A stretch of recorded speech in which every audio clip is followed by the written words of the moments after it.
Having moved to the countryside from the city, you had to catch the bus to get to your new school.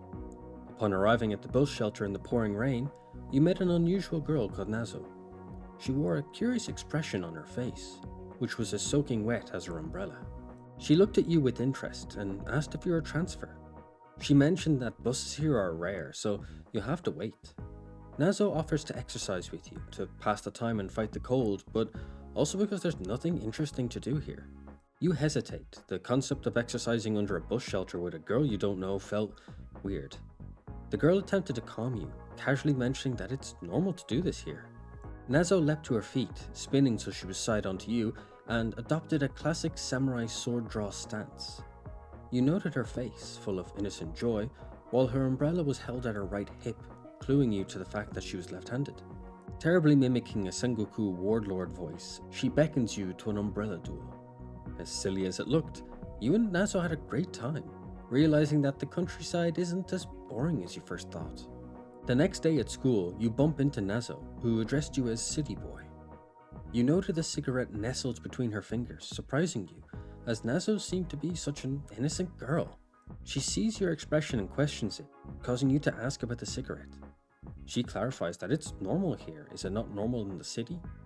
Still staring at her, baffled that she'd do this, she asks if you want to be naughty and have one with her. It felt like a weight fell off you as she took out the cigarette packet to reveal that they were chocolates. Offering you the box, with that sweet, innocent look on her face, she explains that it's against school rules to bring sweets to school. Gingerly placing the packet in your hand, she closes your fingers over it, asking you to keep this secret for her, and especially not let Sensei find out about this.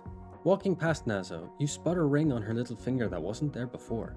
Stopping in your tracks, you curiously question her on it, puzzled by the ring. Nazo asks if you like the ring, and explains that her papa gives her an allowance if she makes him feel good. Your gutter of a mind couldn't help but think of the worst, and it showed on your face. She questions your surprise, adding that everyone here does the same. She tempts you, saying that if you pay, she'll make you feel good too. Looking at her, a teasing expression spreading across her face caused a lump to form in your throat. She presses home the point, saying she's apparently really good, so you should just enjoy every moment of this. After receiving Nazo's amazing shoulder massage, you pay the fee, 100 yen, or around 60 cents, for a 30-minute massage. Holding up her earnings like a trophy, Nazo had the biggest, loveliest smile, happy to have the money. She invites you to go to the gacha machines after school. With the money she got from you, she can try and win more rings and hopefully make brass knuckles out of them. Seeing the happiness in her eyes and on her face, you conclude that Nazo still is as sweet and innocent as you first thought. On your winter walk to school, you are spotted by Nazo, calling you City Boy once again. Her face clearly showed that she was glad to see you, as a small smile grew on her face. You casually ask what she's drinking, and she seems to shift attitude to mimic someone more mature than she is. She boasts that it's an iced coffee, not noticing that there was a steam trail spewing from the can she held. She continued the "I'm mature" brag and said it was bitter and for a refined palate, but offers you a sip all the same. You take a sip and realize that it's not an iced coffee, but a café au lait. It was sweet and warm to the touch from the hot milk it was made with.